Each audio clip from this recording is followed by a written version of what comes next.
lovelies, it's Miss Loveleis here, and today I have your fabulous makeup tutorial where I'm going to be demonstrating how to apply my basic pinup eye makeup. So I'm going to be mainly focusing on showcasing how I apply my powders and also a quick display on how I apply my cat eyes. For my usual beauty regime, I'll start by cleansing, toning and moisturizing my face. I'll then apply my foundation and set that with a powder.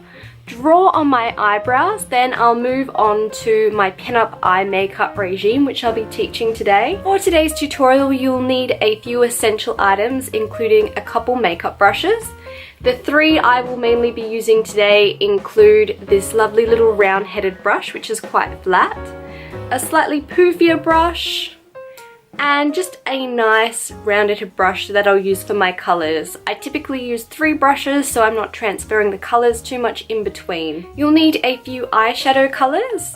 I'm going to be using this lovely palette here today and mainly using the cream and brown tones on this. This palette is just from Designer Brands, which is a cruelty-free vegan brand that you can get in most chemists, and it's also very affordable. I'll then use my e.l.f. Cosmetics eyeliner with my Vamp Stamp applicator. If you haven't seen my video on the Vamp Stamp, it's essentially a stamp for your eyeliner.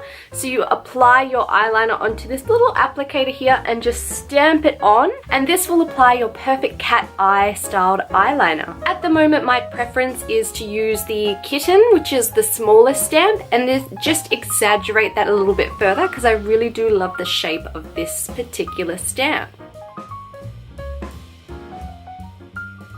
Today we're going to start with our eyeshadow palette and our flat-headed brush, and I'm going to be using the lightest cream color here. I want to take a bit of color from this, and when I'm done I just want to tap it out.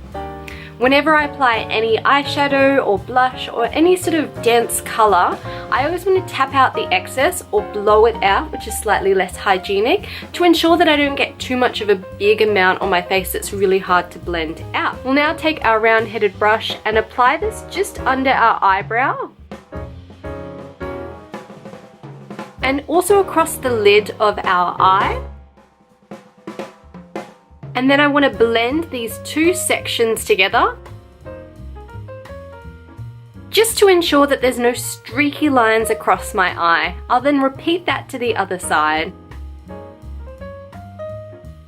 Once I'm happy with the application of the highlighting, I'm then going to start to contour my eye.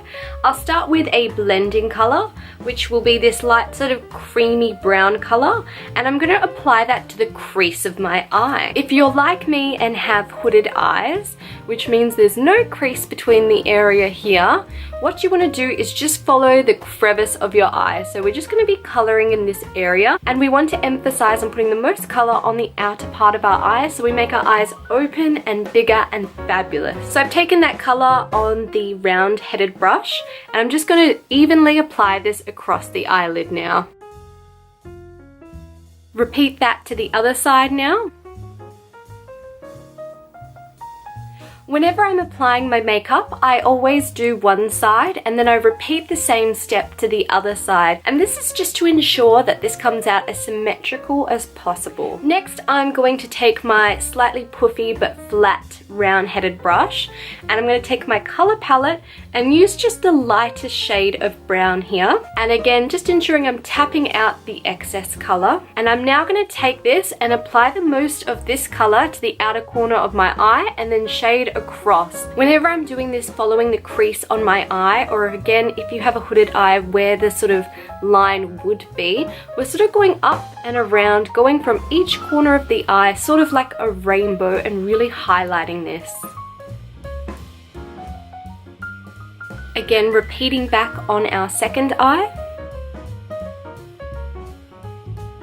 Again, I'm going to use my round-headed brush, but this time with no color on the brush, and just use this to blend the color nice and evenly. So again, I don't have any harsh lines on my eye.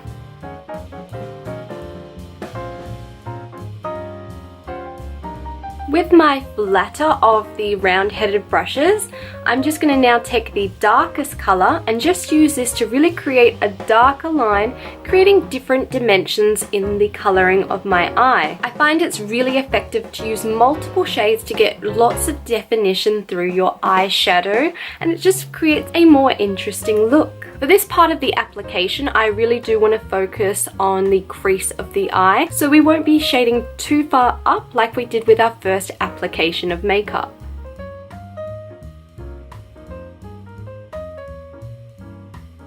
Again, I'm going to take my round-headed brush with no makeup on the end of this and just use this to do a final blend through, just to ensure all those colors are nicely blended on my eye.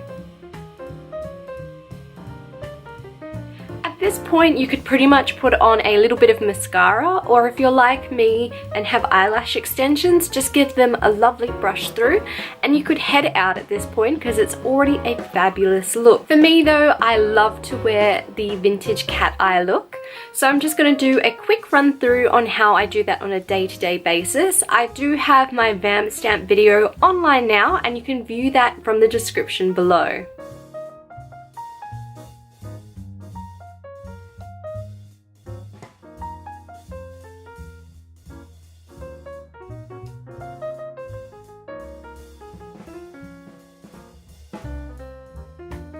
A fabulous tip for having your eyeliner dry even quicker is to use a hand fan.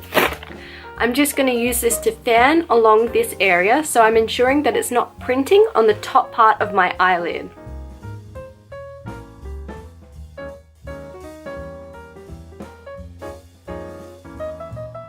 If you don't have eyelash extensions, this is the perfect time to apply some mascara.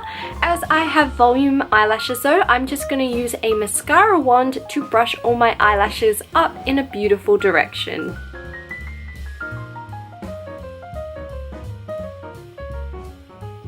My biggest tip for any makeup application is that they're sisters and not twins. So if one side of your cat eye or your blending of your eyeshadow doesn't match perfectly, I'm sure no one will even notice. So just enjoy your fabulous achievement of creating your vintage look.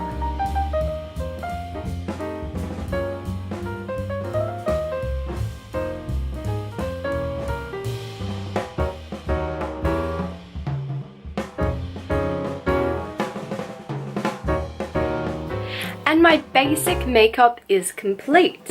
Let me know in the comments below if you loved today's video and you'd like to see more fabulous makeup tutorials. Let me know also about what your daily fashion is like. Do you like to wear quite extravagant makeup? Are you a makeup-free gal? Or do you use some sort of variation in between the two? I can't thank you enough for supporting my fabulous little channel, and as always, if you'd like to stay up to date with all my vintage fun, be sure to hit the subscribe button below, and I'll be seeing you all real soon.